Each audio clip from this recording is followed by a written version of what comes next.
Do you have a Whirlpool tub that you've literally never cleaned? If you raised your hand, then you're just like me. Yes, this is my grimy, nasty tub that I never use. It's honestly just a storage place, but my son is getting older. He's almost 5 months old, and I'm going to need to be able to use this tub for his baths pretty soon. So let's get started with how to clean it up.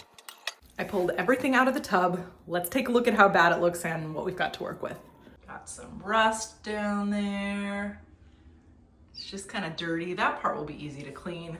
But what I'm worried about is what's going on in each of these jets. They look pretty grody. And there's some hair in there. First things first, let's get the windows open so that we have some proper ventilation and circulation in the space. Then you're going to want to grab a pair of latex or disposable gloves. I also use soft scrub with bleach, which is awesome, and this brush set. Although if you have a toothbrush laying around, you can use an old toothbrush as well. So once you get the gloves on, then you're going to want to work on screwing off each of the caps.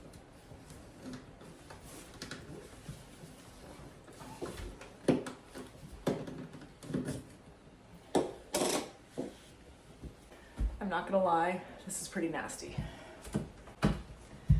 Once I'm done with this, I'll show you what it looks like.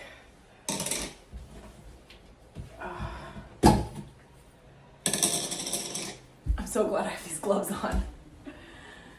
I went around the tub and removed each of the caps by screwing them off counterclockwise, and you can see that there is quite a lot of mold and buildup on each of them. And unlike a jacuzzi tub that you would have next to a pool, let's say, it doesn't have chlorine in this type of tub, so this is why this kind of buildup happens if you don't take care of it and you don't clean it. So it's super important that I'm finally taking care of this today before my son actually starts using this tub. So bad. I'm so glad I'm finally taking care of this. I think the first step I'm going to do, get my gloves back on, put some of this soft scrub bleach cleaner on it, and see what this little brush that I've got can do to get these cleaner. I'll also take that same brush and that scrub into each of these different jet holes and see what's possible.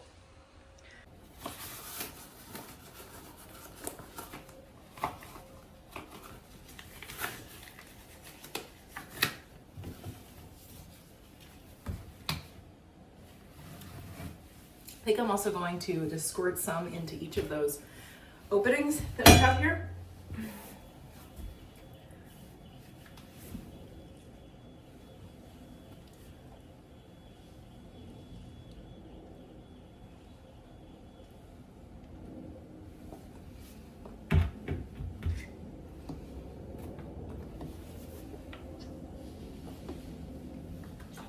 Overall, this process is pretty easy to do. You just grab a toothbrush or one of these Clorox kinds of brushes that I have and scrub the bleach into each of the crevices of each of those jet caps. And I had to do this for several rounds for each of those caps. It didn't all just come off at once.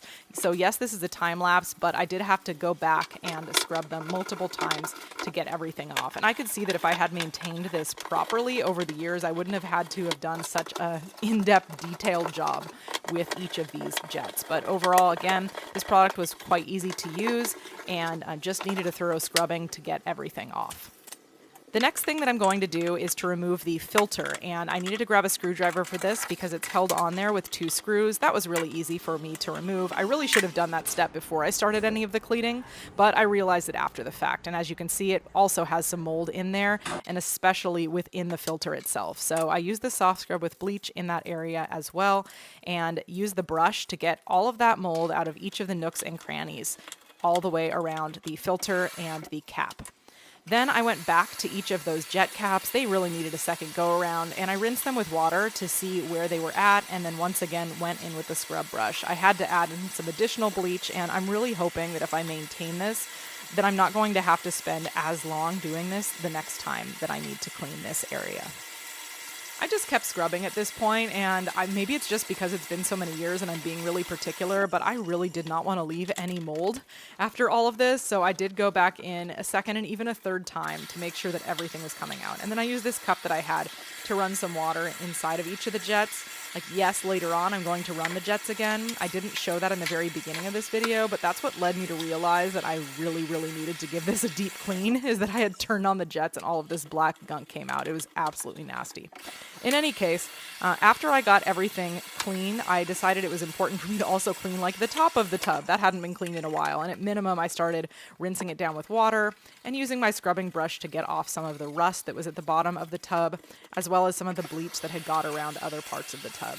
I didn't want to leave any part undone when I'm going to all of this length to get this thing done.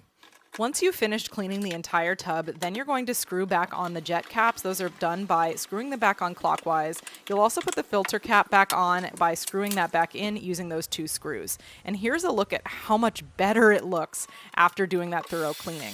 Now it was time for us to actually see the progress on these jets, so I needed to fill up the entire tub. I filled that up using warm water this time, and then I wiped down around the edges of the tub using a microfiber cloth just to get up some of the dust, because again, this area was totally unused until this point.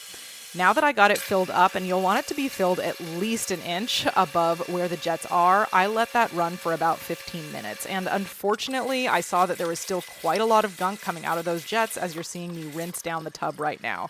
So I realized, okay, we're going to have to do another go around of this. I think that I'm going to need to run the jets once again. So I filled up the tub again. This time I did it with cold water, and I filled it up just above where those jets are. Again, you're going to want to leave about an inch. And when I ran it that time, it came back almost totally clear. I am so happy with this progress, and now my son can finally use the tub.